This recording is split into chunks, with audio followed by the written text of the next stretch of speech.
Whenever I tell my friends I've got another cruise coming up, they always say, "Another one?"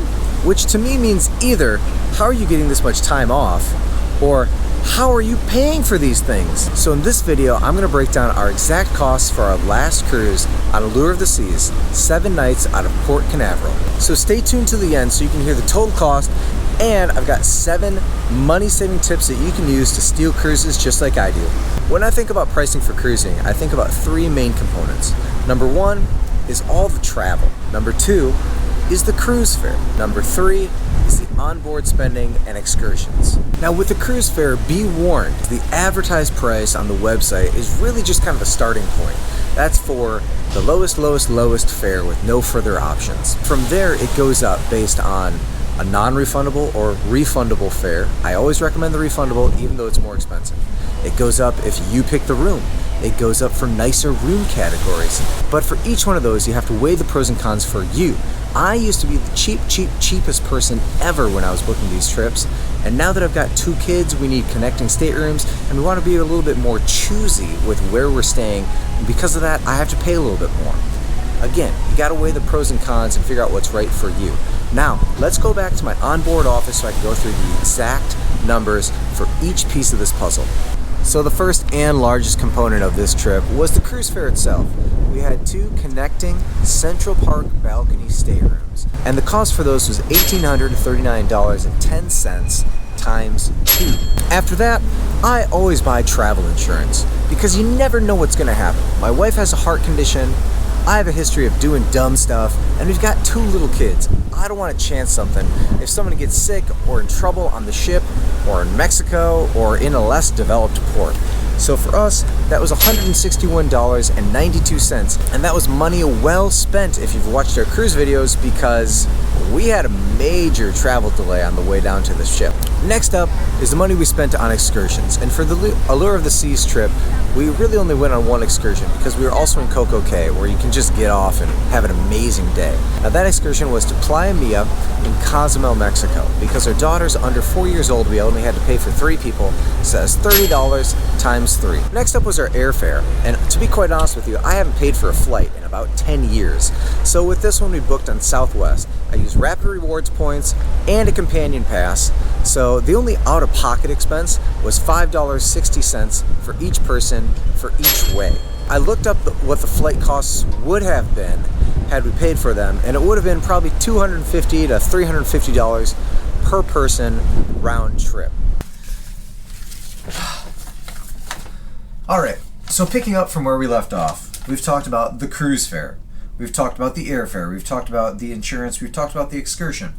Another thing to factor in is parking. For us, that was about 8 nights, about $60. Next up was cash spending. So whenever we come on board for one of these trips, I always plan out each thing that we're going to do, and I turn it into a spreadsheet. I don't know if that's good or bad. Maybe that just means I'm crazy. But I'll say, line 1, airport shuttle, tip. How much would you tip an airport shuttle? I don't know, maybe $5, $10. So I'll have some 5s, and I'll have some 1s set aside for that. Next thing, cruise porters. I'll have some 5s and some 1s set aside for that. And I just kind of break this all down. But our cash spending for the trip was about $54. The next line item was our hotel. And again, I used points for that as opposed to paying cash. Looking into it, hotels in that area are anywhere from probably $150 to $250 for kind of like a normal hotel. I'm sure you could spend a lot more. I think you could spend less, but I don't know if you'd want to stay in those locations. So we'll call it, maybe $200, knowing that we got a free hotel night with that. And then onboard spending was the last category that we had there, and that was $32.73. And that onboard spending is everything that you spend on board, believe it or not. And that's any drinks you buy, any gratuities, any extra excursions that you pay for. But one thing to keep in mind there is gratuities, which right now Royal Caribbean is charging, I think, $14.50 per person per night. So I just let those build up, knowing that we were going to have a big bill at the end.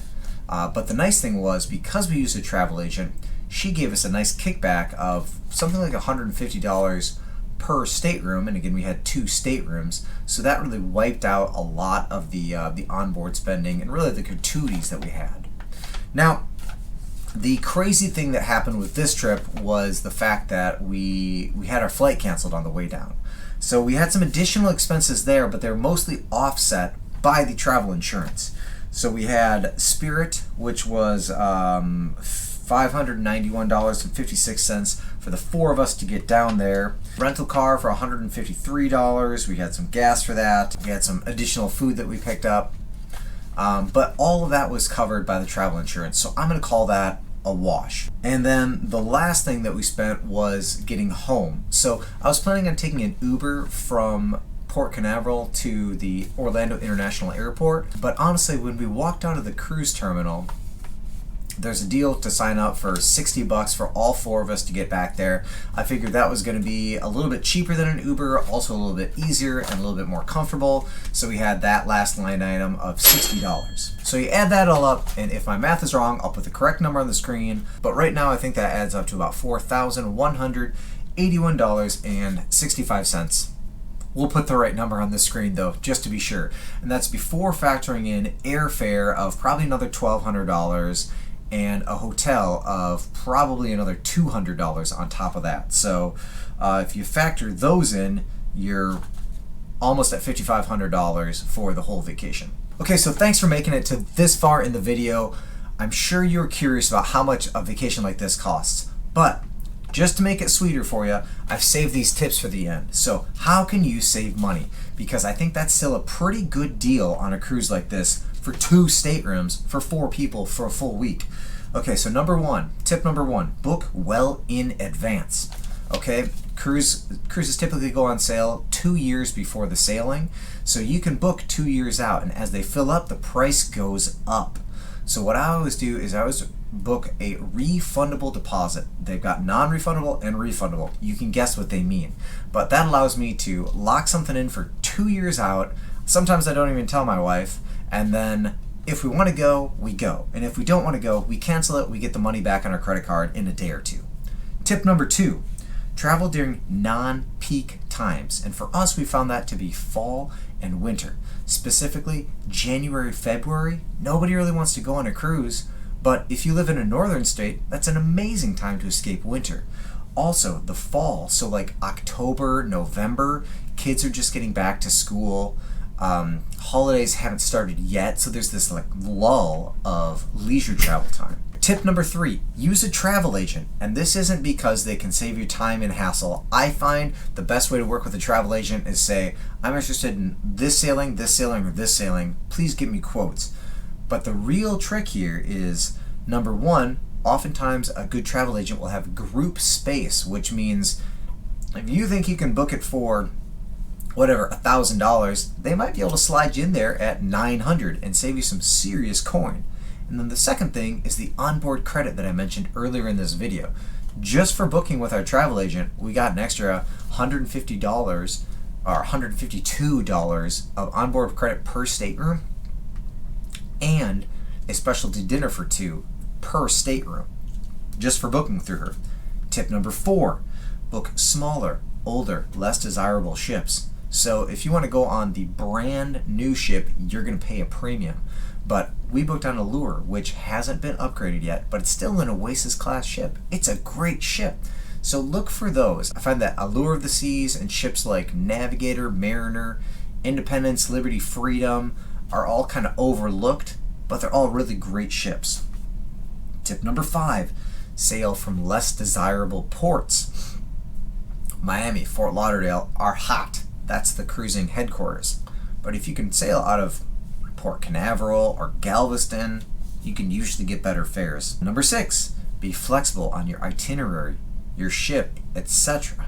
When I'm booking a cruise, I'm generally booking for kind of a time frame. We want to go in these couple of months, and then sort of ship, sort of itinerary, but like just look at all the options. If you've got one date, one ship, one itinerary, you're probably going to pay more for that. But if you've got kind of a variety, you can pick the cheapest one and still have a great time. Number 7, credit cards. I know I mentioned these earlier, but I'm a travel hacker. What that means is I like to apply for credit cards and I like to use the points to help my family travel for cheaper. Number one, we've got the IHG card. So for $50 a year, we get one free night in an IHG hotel. I like to use those for cruises because usually the hotel is $200 or $250 for just like a standard Holiday Inn, and I paid $50 for it. That seems like a win to me. Another great one, if you're in the US, is the Southwest card. If you can stack a couple of these, you can get the companion pass, which means that if you fly, you can have a companion fly with you for basically free. It's $5.60 each way. But that also gives you a lot of Southwest Rapid Rewards points. Now, when I was saying I haven't paid for a flight in like 10 years, it's because I used a lot of Southwest Rapid Rewards points. We flew the family down, flew the family back, we used a companion pass, anything to save $1 on one of these trips. And then lastly, cashback. Sometimes you can get a great sign-up bonus with a new credit card. You know, I've seen sign-up bonuses as high as $500 or $600 for meeting their minimum spending within a certain amount of time. So sometimes you can snag one of those deals as you're planning for one of these cruise vacations anyway. You know, you say you're going to spend $4,000 or $5,000 on a cruise. If you can figure out a way to get 2 new credit cards in there, that takes $1,000 off right off the top. Whew. Alright, so thanks for joining me. I hope this video was useful for you and interesting. I hope these tips are going to save you money. Our next video series is going to be coming out from Oasis of the Seas. We sailed in February of 2022. Look for that coming to YouTube soon. Thanks so much for joining me. I'm James from The Greg Escape. Until then, travel safe.